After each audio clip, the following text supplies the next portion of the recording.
सावधानीपूर्वक चेक क्यों भरें?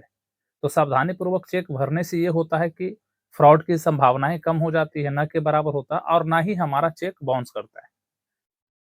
हेलो एवरीवन, आप सभी का पुनः आईएचआरसीसी फोरम में स्वागत है। आईएचआरसीसी के ये लीगल टॉपिक में आज हम एक महत्वपूर्ण मुद्दे की बात करेंगे। आज का हमारा टॉपिक है कि यदि हम किसी को चेक साइन करके दे रहे हैं, तो हमें किन-किन बातों का ध्यान रखना होगा। ये उन सभी के लिए ज़रूरी है, जो किसी भी व्यक्ति को अपना चेक जो है साइन करके दे रहे हैं, तो आपको 5-6 ऐसी चीज़ें हैं, बातें जिसको आपको ध्यान में रखनी है। पहला जो है, जब हम किसी को एक चेक होता है उसमें डेट होते हैं, सबसे ऊपर कॉर्नर पर डेट होता है, फिर अकाउंट पे जिसको हम देने वाले हैं, फिर एक अमाउंट वर्ड्स में जैसा कि आप देख पा रहे हैं, चेक का फॉर्मेट आपको डिस्प्ले पे दिख रहा होगा। तो हम चेक साइन करने के लिए सबसे पहले महत्वपूर्ण जो है, वो हमें डेट डालने जिस जिस दिन से डेट पड़ जाता है चेक में, उसके बाद वो जो है 3 महीने का जो है माफ़ करिएगा पहले 6 महीने तक वैलिडिटी होती थी, अब 3 महीने तक की वैलिडिटी होती है।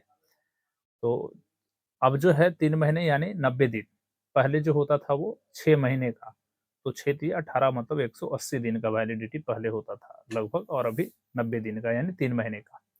तो आपको डेट डालने के समय आपको महत्वपूर्ण बातों को ध्यान रखना होगा। डेट के बाद जो हमारा दूसरा जो महत्वपूर्ण चीज़ है, जिसको हमें ध्यान रखने की आवश्यकता है कि पेयी का नाम जब हम भर रहे हों, तो नाम क्या है कि हम सावधानीपूर्वक भरें, उसके स्पेलिंग देख लें, स्पेलिंग में मिस्टेक नहीं होनी चाहिए। ये बहुत ही महत्वपूर्ण मैटर करता है कि जब हम किसी को चेक दे रहे हैं, तो उसका जो अकाउंट में नाम है या जिसको हम दे रहे हैं, उसका बाज़ाब्ता नाम चेक कर लेना है कि हम जिसको दे रहे हैं, जिसके लिए इश्यू कर रहे हैं, जिस भी संस्था को चेक आप किसी संस्था को इश्यू कर सकते हैं, किसी फर्म को इश्यू कर सकते हैं, किसी पर्सन को इश्यू कर सकते हैं। तो आप जिसका भी चेक इश्यू कर रहे हैं, तो उसमें उसका नाम प्रॉपर वे में होना चाहिए, उसमें कहीं कोई मिस्टेक ना हो, ना ओवरराइटिंग हो। ऐसा नहीं है कि हम नाम लिख रहे हैं, तो एक जगह पर बी लिखा गया, तो उसको कट करके बगल में लिख दिए, ऐसा नहीं करना है। फ्रेश, ध्यानपूर्वक, सावधानीपूर्वक उसको उसमें उसका नाम भरना है और एक महत्वपूर्ण नाम लिखने वक़्त एक और बात आपको ध्यान रखनी है कि जब हम चेक साइन करने वक़्त साइन करने के उपरांत जो है, चेक भरने में जब हम पेयी का नाम लिखते हैं, तो उसके बीच में स्पेस ज़्यादा ना छोड़ें। जैसे 2 नाम है, मान के चलिए श्याम कुमार को हम कोई चेक दे रहे हैं, तो श्याम और कुमार ये 2 वर्ड के बीच में ज़्यादा गैप ना हो, मतलब थोड़ा-सा गैप हो। इतना गैप ना छोड़ दें कि श्याम और कुमार के बीच में थोड़ा-सा ज़्यादा गैप रहे कि कोई और नाम आ जाए वहाँ पे, ऐसा नहीं करना है। ये चीज़ को ध्यान में रखना है आपको कि जब हम श्याम कुमार को चेक दे रहे हैं, तो श्याम और कुमार 2 वर्ड के बीच में ज़्यादा गैप ना होनी चाहिए, है ना? हल्का-सा गैप हो जिससे लगे कि ये 2 अलग-अलग वर्ड्स हैं। ऐसे ही आपको इसके बाद जो तीसरा ध्यान रखना है, जो महत्वपूर्ण ध्यान इसमें रखना है कि जब हम अमाउंट भर रहे हैं, अमाउंट भर रहे होते हैं, तो अमाउंट चेक में 2 तरीके से भरा जाता है, ये आप सभी जानते हैं, नहीं तो ध्यान में रखें। एक शब्दों में और एक अंक में। तो जब हम शब्दों में भी भर रहे हैं, तो यहाँ भी वो स्पेस वाली बात आपको ध्यान में रखनी है कि जब आप चेक में शब्दों में राशि लिख रहे हैं, सपोज़ मान के चलिए मैं किसी को 800 या 8000 रुपये मान के चलिए कि हम लोग किसी को 10,000 है ना? 10,000 रुपीज़ मैंने चेक भर करके दिया किसी को। तो 10,000 मैंने लिखा, तो जहाँ से शुरू हो रहा है वहाँ भी हमें आगे में ज़्यादा गैप ना छोड़ना है ना 10 और 1000 के बीच में ज़्यादा गैप छोड़ना है। नहीं तो पता चला क्या, ये आप किसी को 81 आपने लिखा 81,000 है ना? या 1,00,000 रुपए आपने ऐसा लिखा। तो क्या है कि वो 1,00,000 रुपए अगर आप स्पेस दे देंगे और वहाँ कोई शब्द आ सकता है, तो वो 1,00,000 को जो है अगर आगे स्पेस रहेगा तो 12,00,000 भी कर देगा लोग। फ्रॉड की संभावनाएँ बढ़ जाती है। शब्दों में भी वही हेर-फेर होता है और जब हम अंक में लिखते हैं, तो मान के चलिए हमको 5000 लिखने हैं, तो 5 लिखा 000 और जो ऑब्लिक होता है इस तरह से कर के और एक डैश वाला चिन्ह ये अवश्य दें। और जब शब्द में लिखें तो लास्ट में ओनली ज़रूर लिखें, 5000 rupees only, 8000 only, 10,000, 1 crore only, 10 lakhs only, इस तरह से ओनली लास्ट में अवश्य लिखें। और अंक में ले जब लिखें तो ऑब्लिक दे करके इस तरह का जो साइड का मार्क होता है, जैसे आप देख पा रहे हैं स्क्रीन पर, इस तरह के वैसा अवश्य कर दें ताकि कोई और शब्द जो है उसमें कोई और अंक उसमें ना जोड़ दिया जाए। तो ये जो स्पेस वाला मैटर है बहुत ही महत्वपूर्ण फैक्ट है चेक भरने के समय में। तो आपको इन चीज़ों पर बेहद ही ध्यान रखने होंगे। और दूसरी चीज़, ओवरराइटिंग ना हो, इसका भी विशेष ख्याल रखें।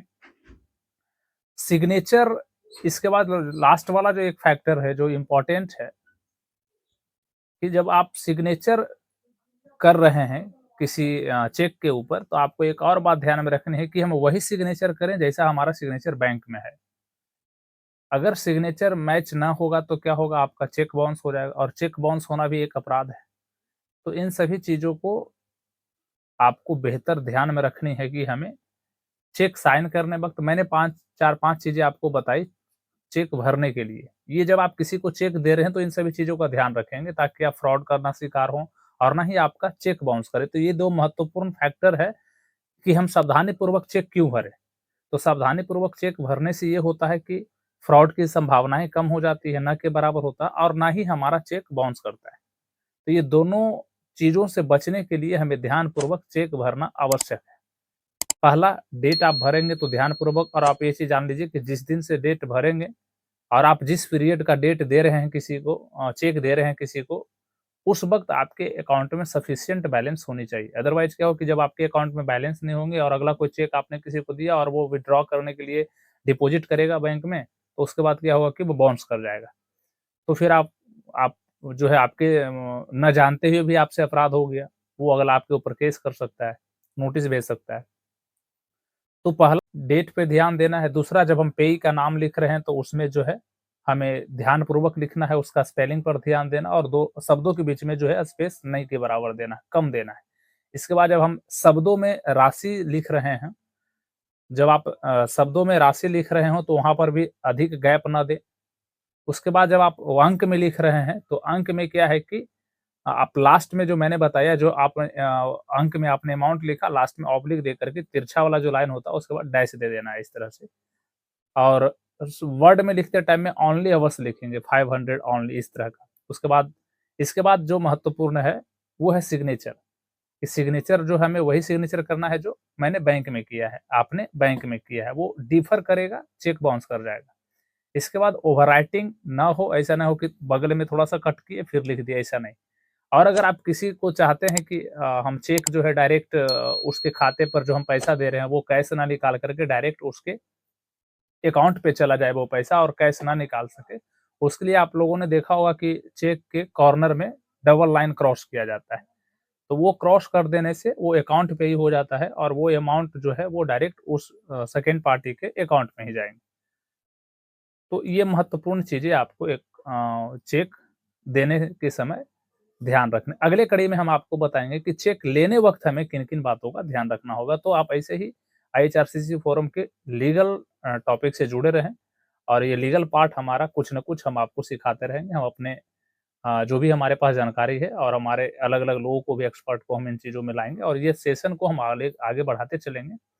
तो आप सभी से आग्रह है कि जो भी हमारे चैनल पर नए इस वीडियो को अधिक से अधिक शेयर करें ताकि लोग जागरूक रहें और अपनी चीज़ों को जानकारी ले सकें और आने वाले परेशानियों से बचें।